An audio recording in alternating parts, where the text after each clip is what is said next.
à l'origine, c'est vraiment dans la mission de Facebook, on réfléchit, c'est comment est-ce qu'on peut rendre les gens et le monde plus connectés. Et avec les technologies, avec la réalité augmentée, avec la réalité virtuelle, on a de plus en plus de possibilités de créer ce sentiment d'être à côté, même quand on est loin.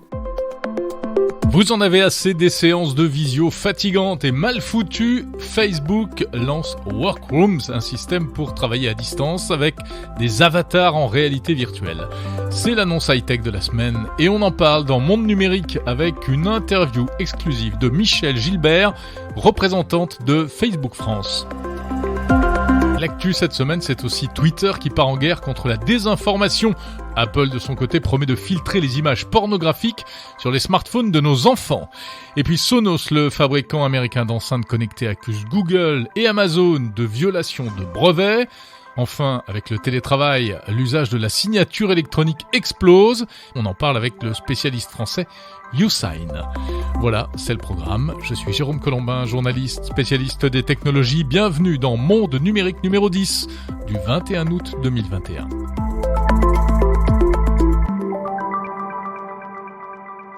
Et tout d'abord, sachez que ce podcast est sponsorisé par Dashlane. Dashlane, c'est un gestionnaire de mots de passe que j'utilise personnellement depuis des années. Ça me permet de conserver tous mes mots de passe dans un coffre-fort sécurisé. Moi, je ne retiens plus aucun mot de passe, sauf un seul, celui qui permet d'accéder à tous les autres. Et lorsque j'ai besoin de remplir un formulaire en ligne, Dashlane complète automatiquement les champs et propose même des mots de passe générés aléatoirement. On peut aussi stocker en toute sécurité ses numéros de carte bancaire. L'avantage, c'est que Dashlane fonctionne sur n'importe quel navigateur web et sur n'importe quel ordi ou smartphone. C'est français, alors vous pouvez essayer gratuitement Dashlane sur dashlane.com/Jérôme. Et avec le code promo Jérôme, vous avez droit à 50% de réduction sur la version premium qui contient un VPN. Voilà, vous savez tout, il y a le lien dans la description de cette émission. Merci à vous qui m'avez laissé cette semaine des avis sur Apple Podcast et des messages sur Twitter, notamment Blaise, Aurélien, Laurent, Nico, encore Chine022. Et puis vous avez été très nombreux à télécharger tout au long de l'été les épisodes de la série spéciale que je vous ai proposée sur différents thèmes, l'informatique quantique, la blockchain, le chiffrement de bout en bout, la reconnaissance faciale et la recharge sans fil. Vous pouvez retrouver tous ces épisodes sur mondenumérique.info. On passe à l'actu.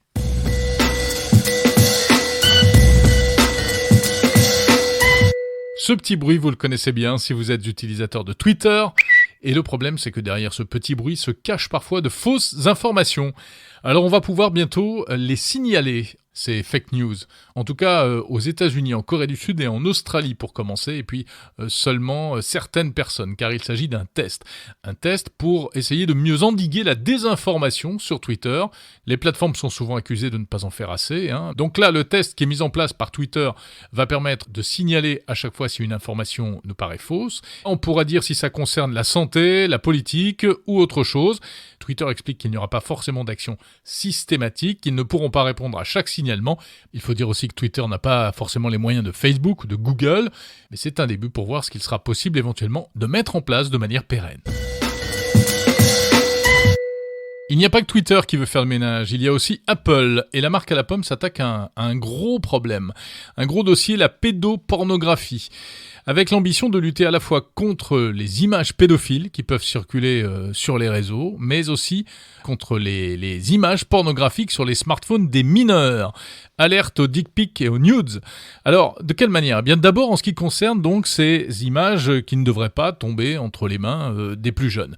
Eh bien, qu'est-ce qui va se passer ? Dans le cadre d'un compte Apple familial, les parents vont pouvoir activer une sécurité.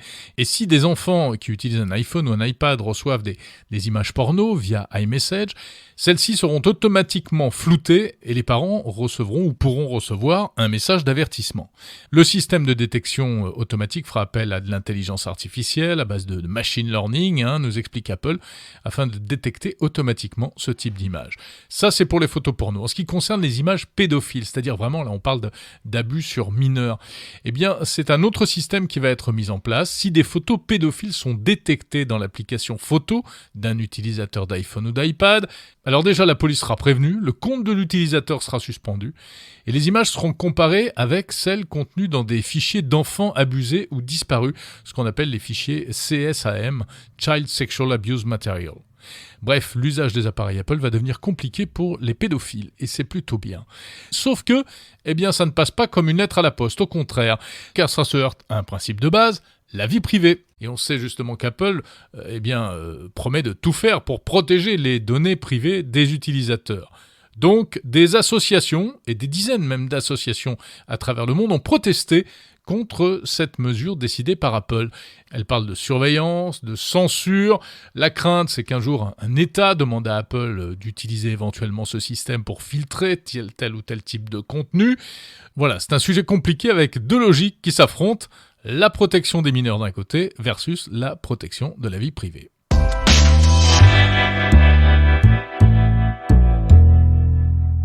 Bon, les histoires de tech en ce moment, c'est aussi ce procès qui pourrait faire du bruit.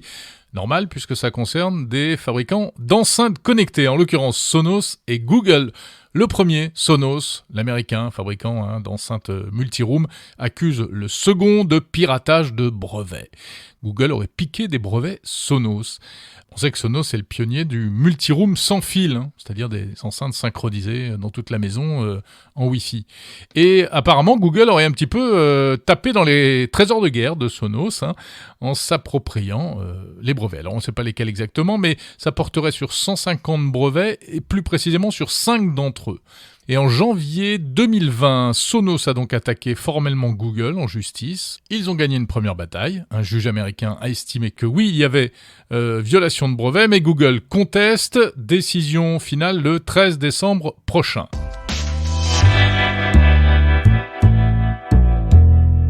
On va terminer ce survol de l'actu tech avec une annonce signée Tesla. Vous connaissez les voitures Tesla, vous achèterez peut-être un jour un robot humanoïde Tesla. Elon Musk a présenté cette semaine le Tesla Bot. Alors c'est un vrai robot humanoïde, 1m70 de haut, 55 à 60 kg. Vous voyez iRobot dans le film, c'est à peu près la même chose mais en blanc et noir. Alors bon, là c'est juste une image qui a été dévoilée.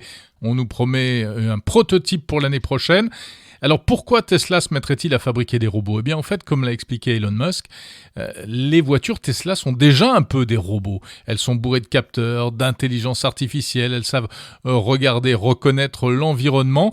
Et donc, ce sont les composants des Tesla qui pourraient être intégrés dans ce fameux robot, et notamment tout ce qui a trait à l'autopilote. Tesla se considère aujourd'hui comme une entreprise de robotique, a expliqué Elon Musk. Ce Tesla Bot, à quoi servira-t-il ? Il pourra monter des marches, porter des charges évidemment, entrer dans les bâtiments, ouvrir des portes, etc. L'objectif, c'est toujours le même, remplacer l'humain pour des tâches répétitives. Il pourra soulever des charges en principe d'une 20aine de kilos et même courir à 8 km/h. Mais rassurez-vous, vous courrez toujours plus vite que lui, a dit Elon Musk, qui s'est voulu rassurant, en précisant d'ailleurs que ce serait un robot amical. Et oui, on sait qu'Elon Musk, pourtant, a certaines craintes par rapport à la toute-puissance de l'intelligence artificielle. Il avait dit une fois qu'il était persuadé qu'un jour, l'IA pourrait dominer l'humain. Mais voilà, ça n'empêche pas de fabriquer des robots.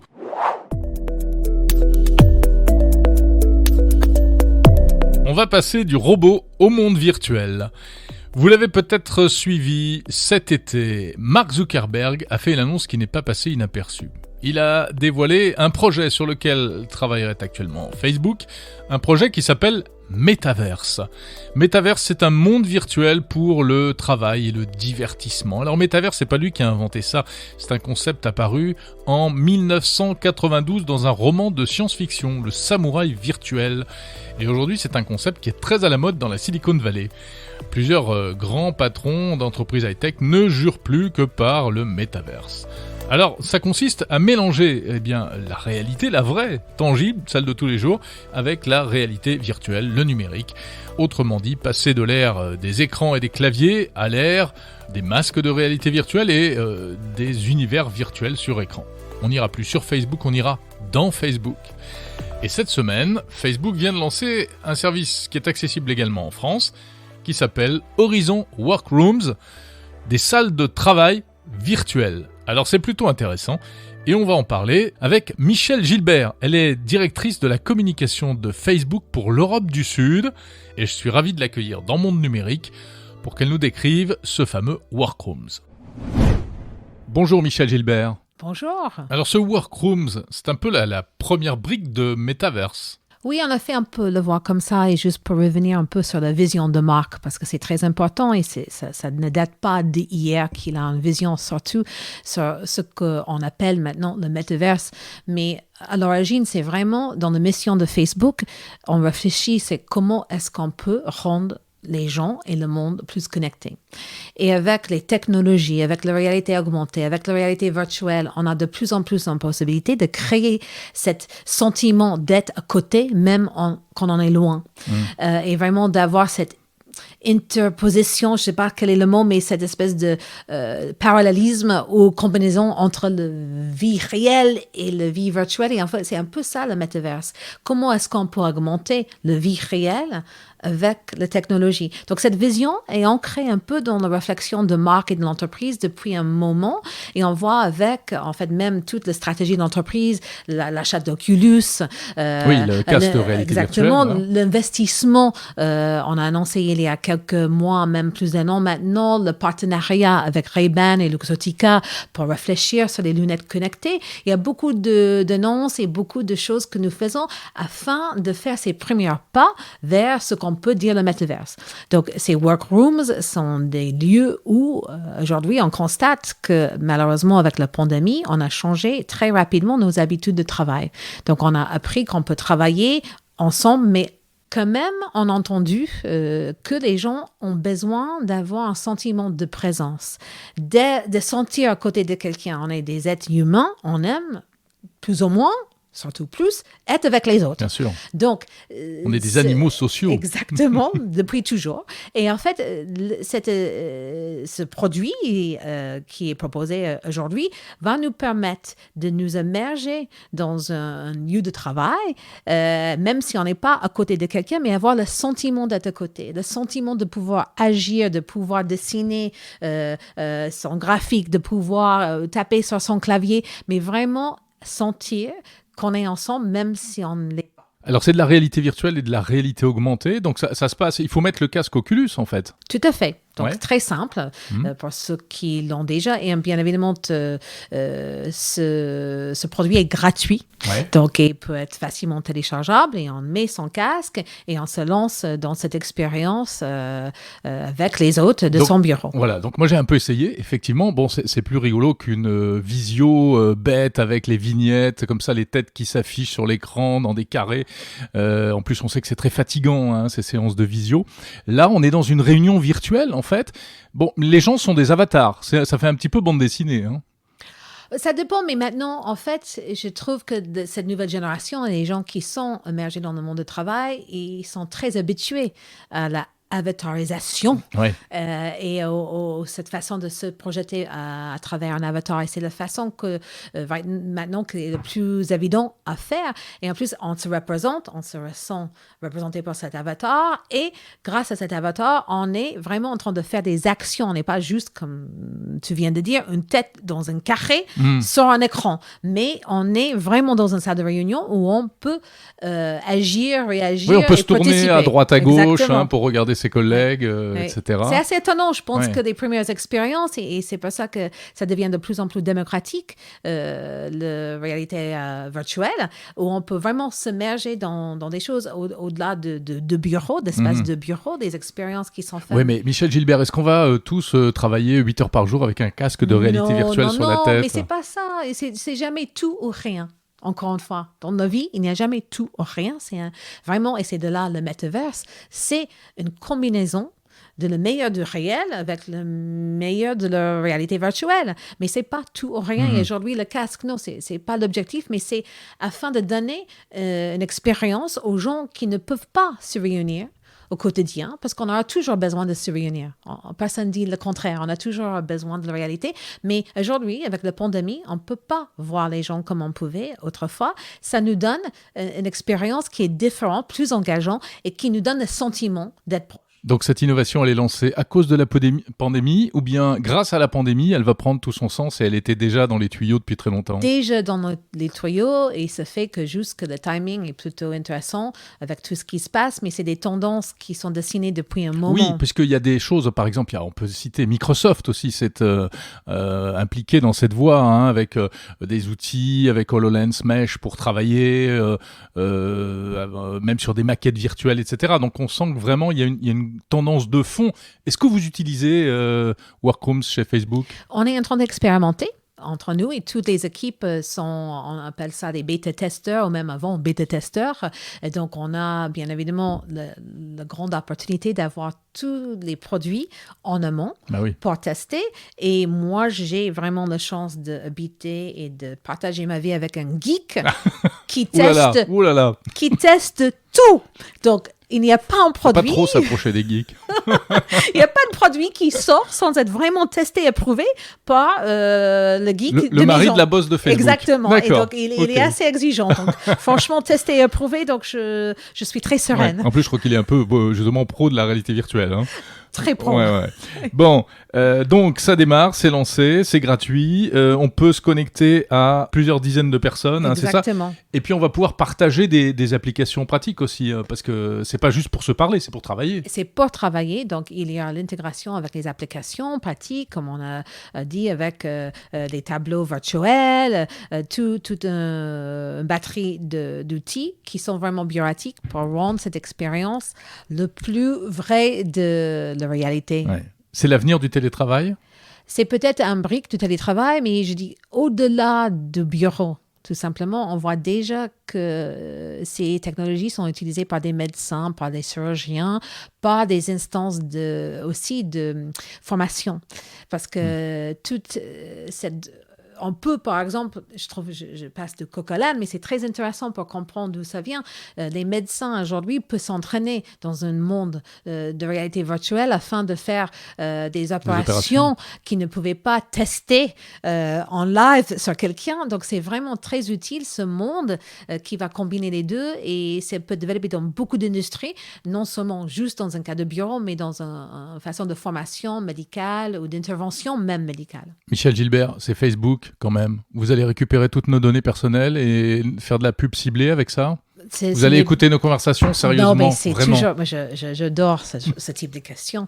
On est Facebook et nos vies privées quand même restent vraiment essentielles à tout ce que nous faisons dans le groupe. Il est vrai que notre modèle économique est basé sur la publicité. Nous ne sommes pas une association, nous ne sommes pas un NGO, nous sommes une entreprise avec un modèle économique qui est très clair, qui est très net, qui est le modèle publicitaire. Pour faire et livrer des publicités, nous sommes très clairs avec les personnes qui utilisent nos produits, qu'est-ce qu'ils partagent et pourquoi ils le partagent, et on met d'abord leur vie privée et leur choix d'abord. Maintenant, les gens doivent aussi prendre l'opportunité de s'intéresser et comprendre quand ils vont utiliser un service, pas que Facebook, mais tous les services aujourd'hui qui sont basés sur des modèles tels que le modèle publicitaire, quelles données ils partagent et pourquoi ils partagent les données. C'est pas toujours facile de savoir. C'est peut-être pas facile, mais je pense que vraiment les efforts qui sont faits depuis des années pour vraiment faire beaucoup plus de pédagogie et donner le choix aux utilisateurs est énorme. Et là, on passe à un autre sujet, mais qui est un sujet très important. Très, très important, parce que là, on est souvent taclé sur ce sujet. Oui, tout a changé depuis Cambridge Analytica, en fait. Mais même, je pense que dans l'esprit de chacun, c'est une question qui se pose. Donc déjà, tout d'abord, nous, oui, on a un modèle publicitaire. Oui, pour recevoir Facebook gratuitement et pour avoir tous les services, toutes les recherches, tous les investissements qu'on fait, c'est basé sur nos recettes publicitaires, bien évidemment. Mais on a toujours mis dans les produits, par exemple, des boutons, des outils pour expliquer. Voilà, par exemple, si vous avez, Jérôme, dans ton fil d'actualité Facebook, une publicité pour une marque, et tu te dis, mais pourquoi il est là? Le bouton en haut à droite, il y a 3 petits boutons, on clique et on dit, pourquoi je vois cela? Ah, on nous explique Oui. Pourquoi je suis Pourquoi? ciblé? Il suffit de cliquer et on peut même opter de ne plus être ciblé. C'est un choix. Il va dire, voilà, Jérôme, toi, tu reçois cette publicité par ce clavier parce que tu es geek et tu habites dans telle région et tu as tel ou tel âge. OK, très bien. Je ne veux plus être ciblé. Ou, en fait, c'est un service pour moi de recevoir moins 100 € sur ce clavier. Ça m'intéresse de recevoir cette publicité. Tout va bien. Ouais, moi, je devrais pas le dire, mais j'aime bien la publicité ciblée. Moi, j'adore parce que ça me permet de choisir mes vacances et d'avoir des bons prix. Bah ouais, c'est ça. Après, c'est les dérives éventuelles qu'il peut y avoir. Voilà, merci Michel Gilbert de Facebook. Et je précise que l'on peut vous retrouver dans un deuxième podcast que je vous propose exceptionnellement, dans lequel on parle des contenus sur Facebook, les fake news, la désinformation, comment fonctionne le système de modération de Facebook et quelles sont les informations que consultent réellement les utilisateurs. Le réseau social vient de publier un rapport sur ce sujet. Alors on vous dit tout, c'est à écouter dans cet épisode spécial de Monde Numérique spécial Facebook qui doit déjà se trouver à l'heure qu'il est dans votre appli de podcast.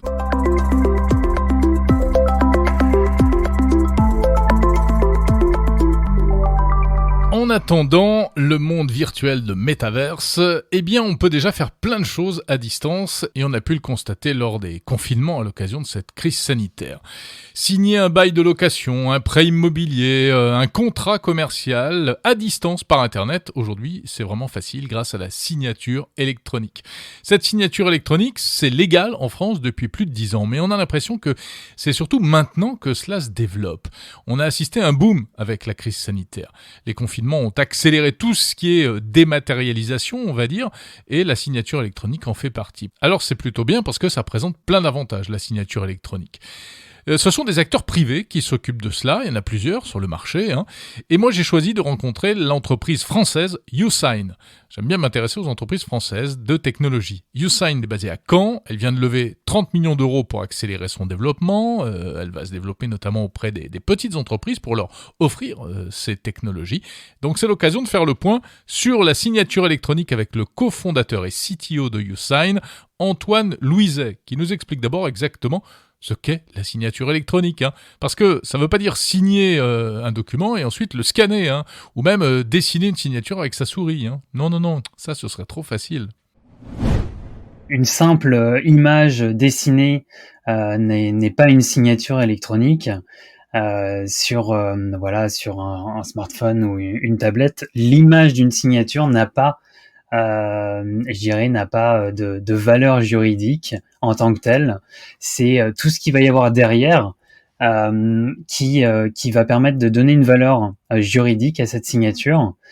Donc on utilise ce qu'on appelle de la cryptographie qui permet de garantir l'intégrité du document et donc et l'identité du signataire. Ce qui est important, c'est tout le mécanisme de certification qui est derrière alors.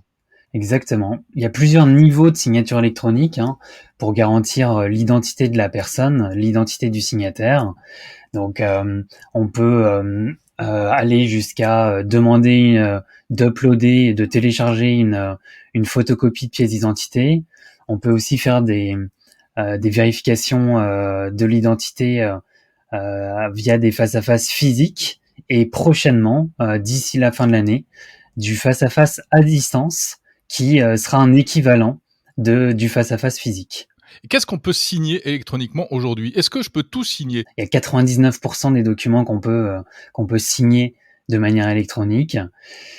Et évidemment, selon les acteurs, parfois c'est les acteurs qui sont réticents, mais la majorité des documents aujourd'hui, la grande majorité, peuvent être signés de manière électronique sans aucun problème.